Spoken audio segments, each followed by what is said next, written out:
Olá pessoal, eu me chamo Elizabeth Mustafa, sejam muito bem-vindos a este canal e aqui nós estudamos História, Filosofia e Espiritualidade.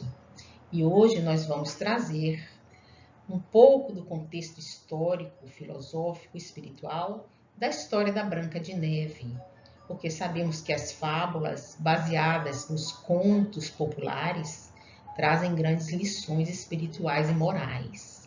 E cada vez que olhamos com esta atenção mais plena, aguçando a nossa intuição, a partir do conhecimento que temos também de outras fontes religiosas, como a Índia milenária, os druidas, os cristãos primitivos, vão nos dando recursos de compreensão para que este conhecimento, que parece simples, tolo, infantil, nos mostre grandes revelações para o nosso autoconhecimento.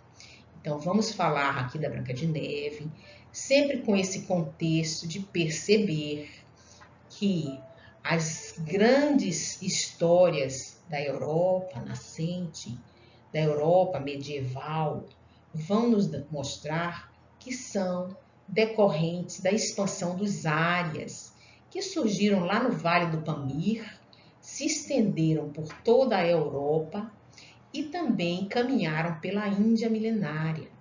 Vão formar os indo-europeus.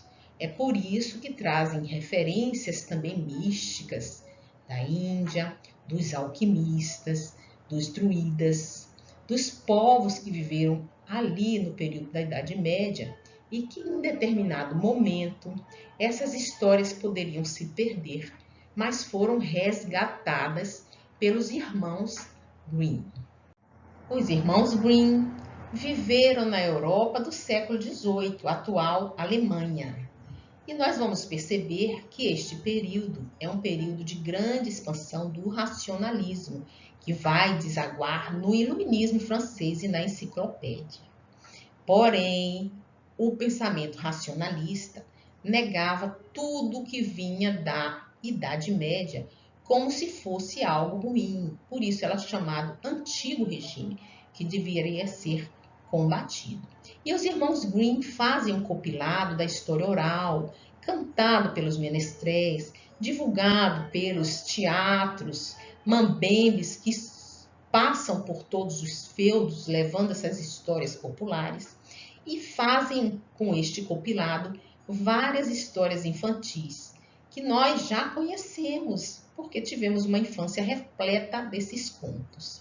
Os irmãos Grimm, portanto, resgatam essa tradição e nos deixam esse legado que muito fala dos antigos árias, porque os árias, quando se espalharam pela Europa, não foram ligados a nenhuma religião. Por isso, nós não temos relatos milenares dos árias. Já os outros povos capelinos, oriundos do sistema capela, como indianos, né, como os egípcios, os israelitas, como tinham religiões muito fortes, deixaram esses escritos sagrados relatados na sua história. Porém, os árias não deixaram.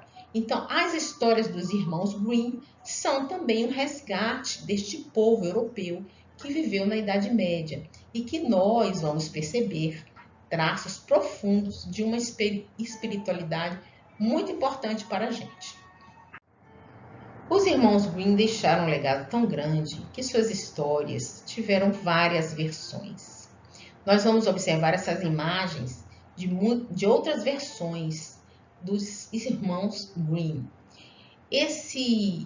Essas fotos relembram a nossa infância, a história da Chapeuzinho Vermelho, que morava com a sua vozinha e encontrou o lobo mau na floresta. É uma delas. A outra história sobre João e Maria, que se perderam e acharam uma casa de doces, onde habitava uma bruxa e ficaram prisioneiros desta casa. Existe também o flautista, a história do flautista que, com a sua flauta mágica, afastava os ratos de todo o reino. E também aqui retratado a Bela Adormecida, que ficou no castelo, numa alta torre, e depois foi despertada por um beijo de amor. Muito parecida também com a nossa história, a da Branca de Neve. Então, o Walt Disney, em 1937, já no século XX, resgata essa história dos irmãos Grimm e nos traz essa magnífica obra de cinema, que naquele tempo, com poucos recursos, faz um verdadeiro milagre cinematográfico na sua arte de contar histórias. Então, aqui, Walt Disney inicia sua história da mesma forma como os Grimms contaram.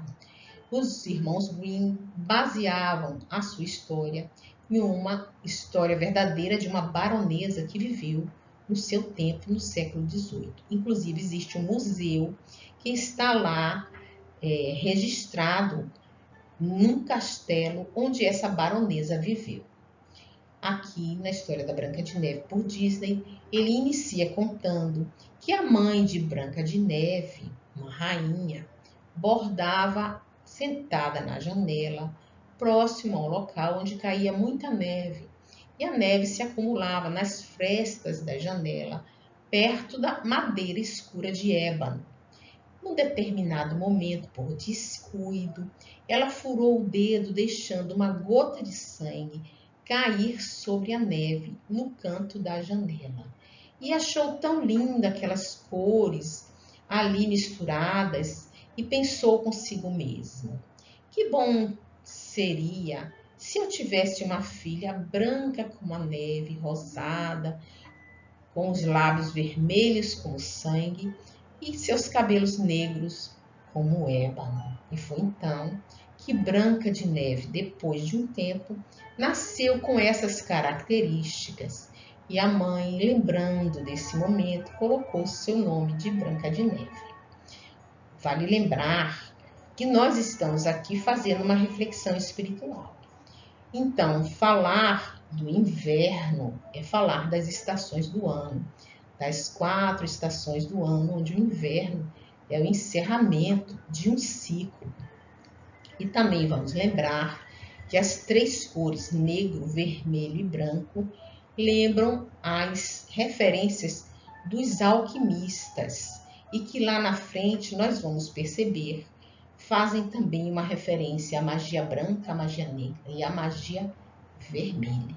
Então vamos caminhar sempre percebendo que esses símbolos importam para esta construção e que Branca de Neve, na verdade, simboliza a trajetória espiritual da humanidade. Depois que Branca de Neve nasceu, a sua mãe morreu de parto. Então, Branca de Neve foi criada pela segunda esposa de seu pai, a sua madrasta.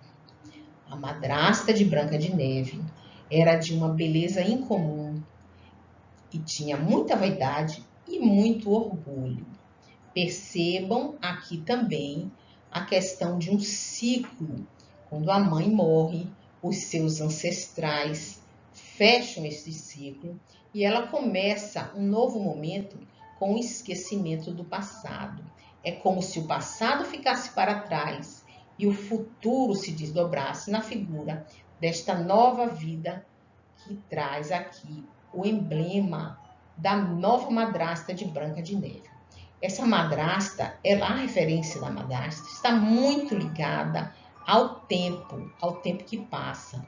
Porque ao olhar no espelho, ela verifica o seu envelhecer. Então, vem à tona o medo da velhice que as mulheres vaidosas têm. E aqui representado pelo tempo que passa, pelos desafios que nós vamos enfrentar. Branca de Neve, desde criança, já vai enfrentar o desafio de viver sem a sua mãe, próxima a uma madrasta que tem na beleza, na vaidade, no orgulho, a sua maior preocupação. Então, a madrasta da Branca de Neve representa os desafios que a humanidade tem que atravessar para vencer a sua encarnação, para vencer a sua vida na matéria. E ela sempre perguntava para esse espelho se ela era a mais bonita do reino. Na frase célebre de Disney, que ela pergunta: espelho, espelho meu, quem é a mais bela do que eu? Buscando sempre estar no topo da beleza, da vaidade, de todo o reino, toda a localidade. E aí, enquanto o espelho dizia que ela era a mais bela, tudo estava bem e tranquilo. Porém, não foi sempre assim que aconteceu. Branca de Neve vivia no palácio e aos poucos foi crescendo, foi se tornando mais velha. E aos 7 anos, segundo os Greens, começou a sofrer muito assédio da madrasta, porque estava se tornando cada dia mais bonita. Nesta cena do encontro feliz com o príncipe, Branca de Neve canta uma música de como ela deseja ser feliz. E então o príncipe estava passando pelo castelo e vê Branca de Neve cantar e se encanta com aquela mulher tão linda, tão jovem, tão feliz e tão simples, cantando na janela, cantando ali nos jardins. E o príncipe se encontra neste momento com ela e tem este contato sutil e despretensioso. Porém, vale lembrar que o poço é um símbolo cristão muito forte. Foi no poço que Moisés encontrou a sua bela esposa Zípora. Foi no poço, a pedir um copo d'água, que Jesus encontrou a bela samaritana. Então, o poço simboliza o encontro dos casais, o matrimônio. O poço representa esse encontro mágico entre dois seres que se amam. E vale lembrar também, na literatura, eh, na literatura cristã, a história do castelo de Santa Teresa d'Ávila. Esse castelo que fala sobre os passos que nós temos que dar até chegar à sala do trono. A sala do trono é onde reside o rei, o pai do príncipe. E o rei, na verdade, para Teresa d'Ávila, é Deus. E o príncipe, como é o filho de Deus, tem uma referência aí muito importante, que é quando o filho de Deus encontra no poço a Branca de Neve. Isso quer dizer o filho de Deus já dando uma direção, uma orientação espiritual para a humanidade. Vale sempre fazer essas referências para que a gente possa compreender essa trajetória humana na figura da Branca de Neve. Chega o momento então que a rainha pergunta ao espelho quem é a mais bela do que eu, e o espelho responde que Branca de Neve é ainda a mais bela. Por não aceitar a beleza da menina, a madrasta, com muita ira, sugere ao caçador que leve Branca de Neve para a floresta, que mate Branca de Neve e traga para ela o seu coração dentro de uma caixa. Porém, o que acontece é que o caçador leva Branca de Neve para a floresta e no momento em que encontra a Branca de Neve, frágil, solicitando pela vida, implorando para viver, o caçador não mata a Branca de Neve e coloca na caixa para enganar a rainha o coração de um carneiro. Veja bem a questão do carneiro estar na caixa. Os primeiros israelitas, quando se sentiam culpados, eles sacrificavam no templo um cordeiro. Era muito comum, antes de Jesus, o sacrifício de um cordeiro no templo. E eles levavam este cordeiro para se libertar da culpa e curar-se do pecado de ter assassinado alguém. Esta referência cristã aparece aqui com muita força. Porém, no estudo que os irmãos Grimm fazem, o que o caçador entrega para a rainha são as vísceras da Branca de Neve. E a rainha, quando recebe as vísceras, o fígado, os rins, pega essas vísceras e come as vísceras, na história dos irmãos Grimm. Ao comer estas vísceras, a rainha faz uma reflexão sobre a mitologia grega do deus Cronos que come seus filhos, mais uma referência ao tempo que essa história traz, o tempo que aos poucos come seus filhos, porque tudo que vemos ou estar morto ou estar morrendo, tudo que está na matéria está envelhecendo e morrendo. É por isso que Cronos, na mitologia grega, tem esta referência de comer os filhos. E aqui nós vamos ver essas duas análises. A primeira, dos irmãos Grimm, numa referência a Cronos, e a segunda, do Walt Disney, numa referência ao hábito de sacrificar um cordeiro. Na história da Branca de Neve, após ela ser libertada pelo caçador, ela envereda-se na Floresta Negra e fica muito assustada. Ao que nós, espíritas, fazemos uma reflexão de que, na verdade, o caçador matou a Branca de Neve. É uma referência à sua primeira morte, porque nesta história, nesta fábula, ela vai ter 4 mortes segundo os irmãos Grimm. A primeira morte é esta que ela, ao ser assassinada pelo caçador, e isso não é mostrado na história infantil, ela entra para uma floresta assustada, como se ela estivesse entrando no umbral após a morte.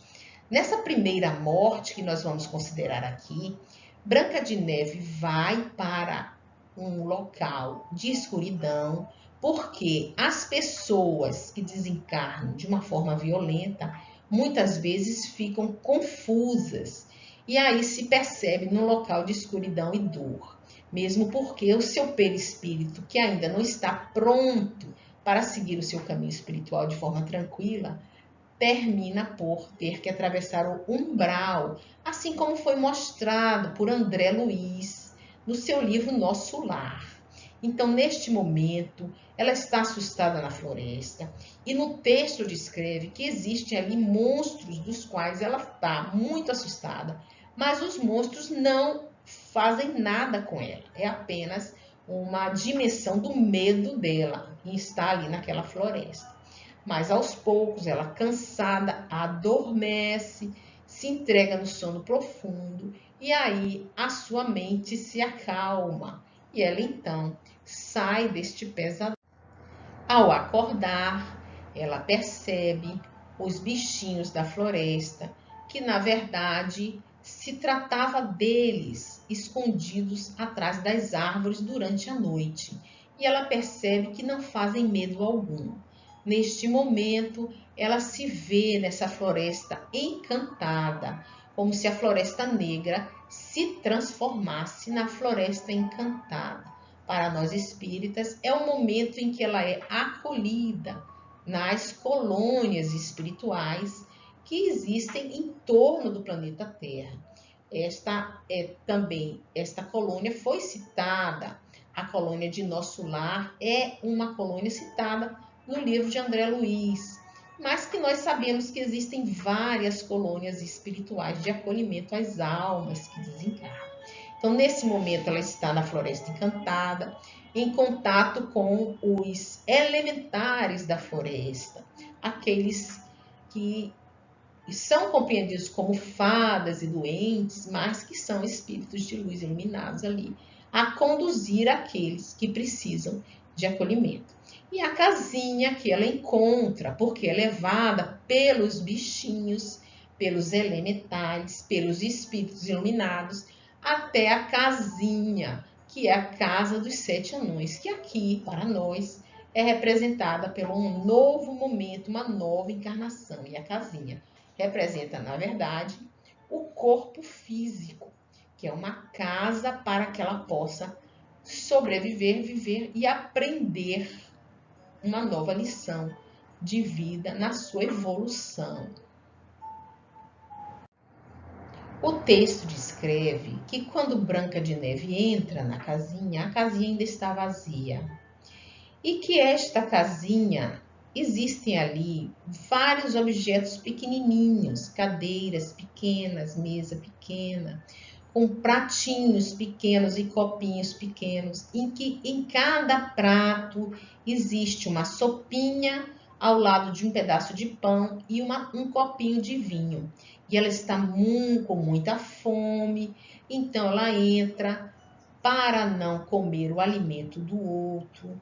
Ela come um pedacinho do alimento de cada prato para não deixar nenhum vazio. Ela come um pedacinho do pão de cada prato, um pouquinho de sopa de cada prato, toma um pouquinho de vinho, um golezinho de vinho e está muito cansada. Na história dos irmãos Grimm, ela vai escolher uma caminha para deitar, mas nenhuma caminha lhe cabe. Somente a 7ª caminha é que vai caber o seu corpo e ela deita. Já na história de Walt Disney, ela junta as caminhas e se deita.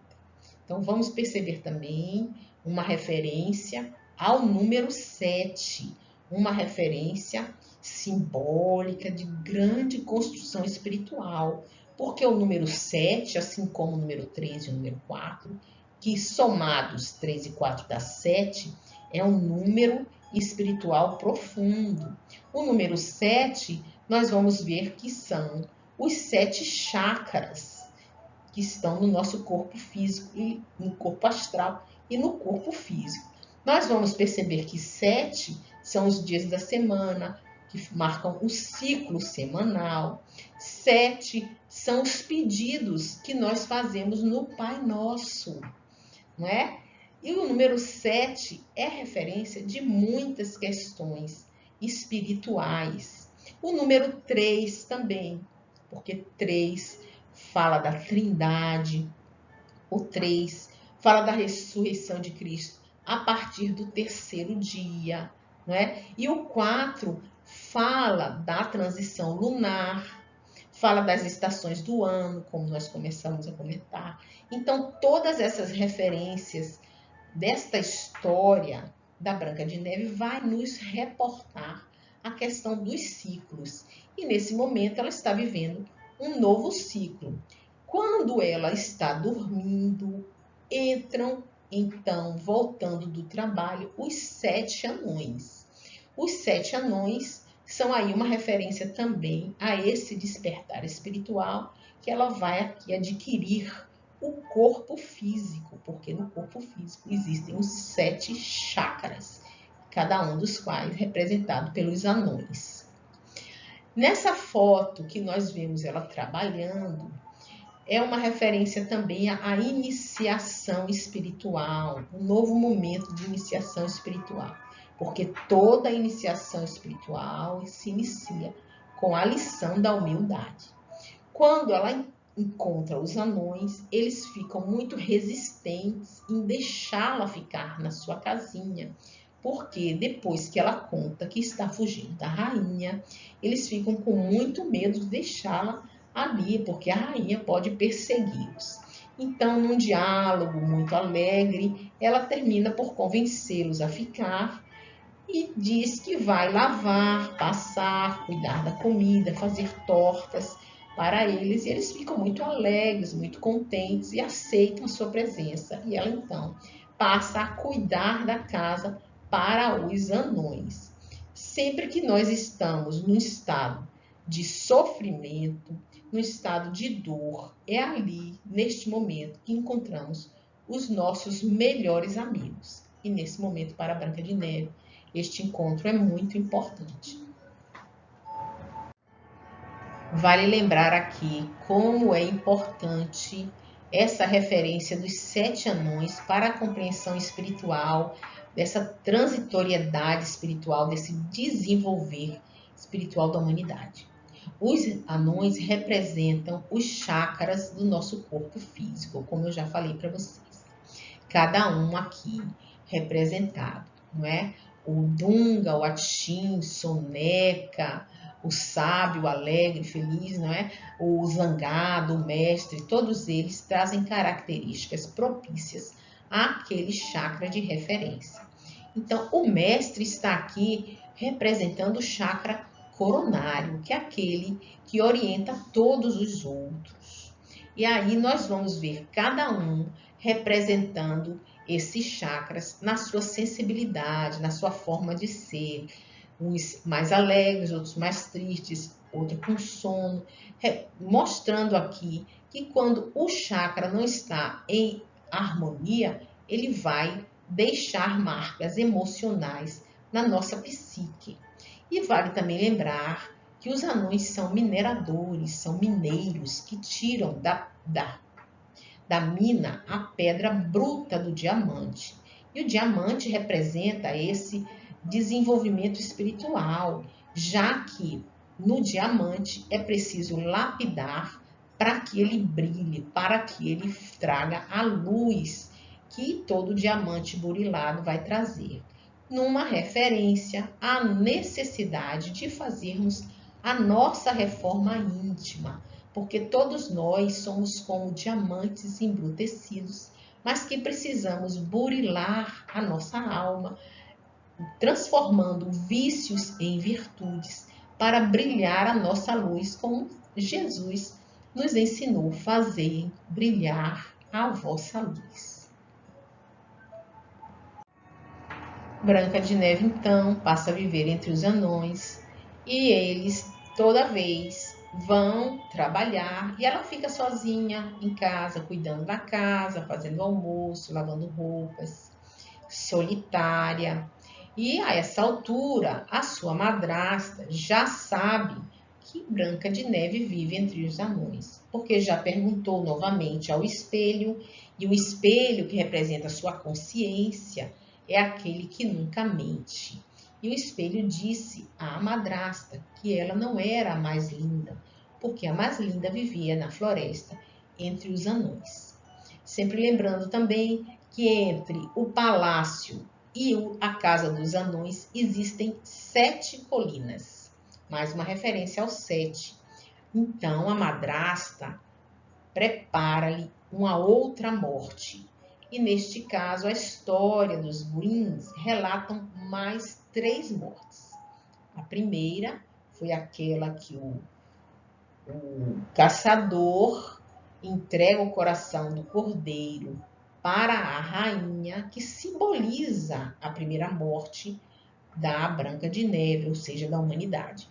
E aqui ela volta, na teoria dos irmãos Grimm, a perseguir a Branca de Neve, se finge de vendedora e vende um cinto que é amarrado à cintura de Branca de Neve até que ela se esfalece sem ar, desmaia.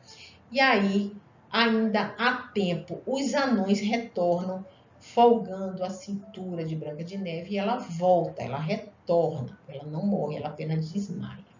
Mais uma vez, a bruxa malvada, que é a madrasta, volta para a Branca de Neve, prepara-lhe um pente, um adorno, que colocado na cabeça de Branca de Neve envenena ela, e ela ali desfalece novamente. Mas os anões retornam a tempo, retiram da sua cabeça o pente e ela volta. E na última morte, que eles consideram tanto o Walt Disney como os irmãos Grimm, a madrasta envenena uma maçã, e essa maçã faz com que Branca de Neve desmaia e tenha, portanto, a terceira morte.